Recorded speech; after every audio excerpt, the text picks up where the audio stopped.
Ya. Kabarnya mau dicabut perkara itu. Ya, baik. Assalamualaikum warahmatullahi wabarakatuh. Teman-teman pers, saya ingin menyampaikan bahwa hari ini tanggal 21 Oktober 2022, saya sebagai koordinator Tapak Riau, tim advokat pejuang keadilan Riau, bersama dengan rekan-rekan yang lain dicabut kuasanya oleh Miftahul, sekretaris KNPI, yang merupakan korban pengeroyokan oleh sekelompok preman simpatisan PJ Wali Kota Pekanbaru. Sebenarnya pemutusan kuasa ini tidak mengagetkan kami, karena pada tanggal 16 Oktober hari Minggu, Muflihun PJ Wali Kota mendatangi rumah klien kami dan memberikan uang. Saya nggak tahu maksudnya apa. Lalu kemudian setelah saya konfirmasi, betul kata klien kami, Uul ya. Lalu kemudian dia mengatakan bahwa perkara tetap lanjut, Bang. Ini bagian daripada kepedulian wali kota saja kepada korban, katanya begitu. Oke, semuanya kita record. Dia komitmen untuk tetap melanjutkan perkara ini. Lalu kemudian kami fokus dan kami sampaikan kepada Polda bahwa kami meminta kepada Polda Riau untuk mengembangkan kasus ini. Siapa sebenarnya aktor atau dalang di balik aksi pengeroyokan yang sangat luar biasa biadab ini? Saya bilang ini bukan pengeroyokan, tapi percobaan pembunuhan. Dan setelah saya mendapatkan informasi dari teman-teman wartawan, ternyata perbuatan pelaku ini berulang-ulang. Bahkan sebelumnya mau P21 mediasi karena ada perdamaian. Dan ada beberapa wartawan yang belum melapor juga. Dan saya perlu sampaikan bahwa saya, Tepa Iris, Ketua PMP, juga korban teror dan ancaman dari pelaku yang sama.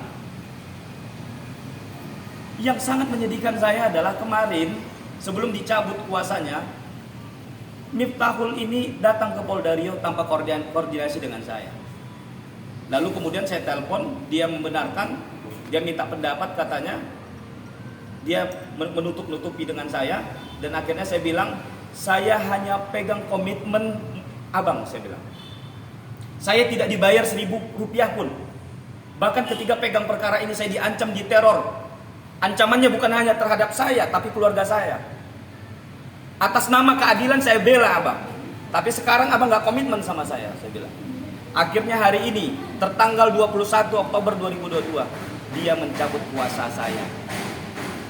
Karena kami kontra dengan mediasi yang dia lakukan. Dengan berbagai alasan yang dia sampaikan, menurut saya itu tidak rasional dan tidak logis. Saya masih punya rekaman dan masih segar dalam ingatan saya, di mana Miftahul ngomong di rumah sakit waktu dia terbaring, saya menjenguk dia, "Bang, tangkap pelaku, Bang. Saya minta siapapun dalangnya ini diusut, Bang. Ini biadab, Bang." Bahkan dia selalu ingatkan saya, "Bang, hati-hati, Bang, hati-hati, Bang." Hari ini dia cabut kuasa kami tanpa merasa bersalah.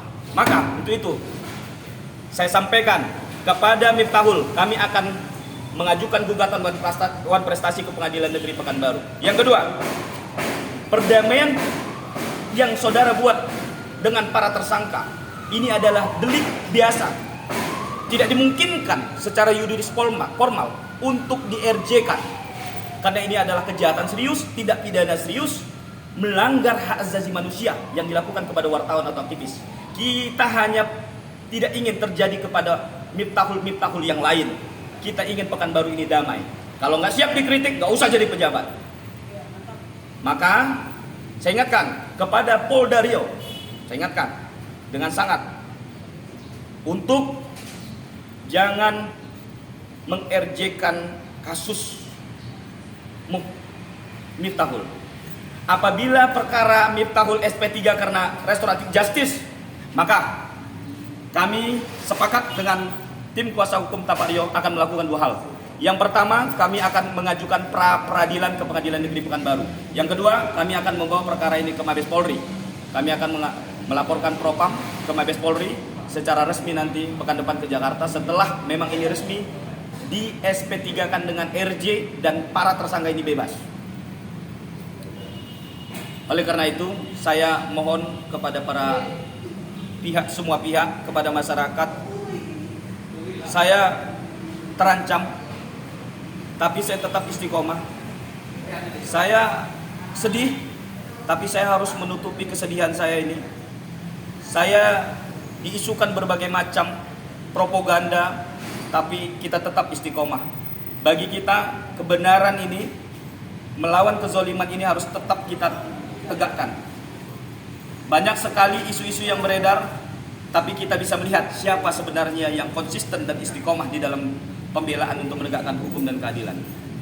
Oleh karena itu, saya mohon kepada Bapak Kapolri Listio Sigit untuk membantu mengungkap siapa aktor atau dalang di balik ini semua.